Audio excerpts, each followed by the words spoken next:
ఎందుకు తెలంగాణకు వచ్చారు? మేము తెలంగాణలో జరిగే బోనాలు పండుగ చూడడానికి వచ్చాము.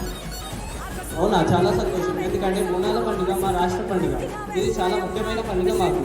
ఇది చాలా ఘనంగా జరుపుకుంటాము. చాలా ఉత్కంఠగా వేచి చూస్తున్నారు. ఓం నమః శివాయ, ఓం నమః శివాయ, ఓం నమః శివాయ. ఆవాహయామి.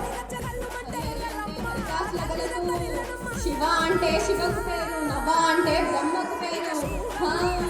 లక్ష్మిని నేనే, భూలక్ష్మిని నేనే, ధనలక్ష్మిని నేనే, ముత్యాలు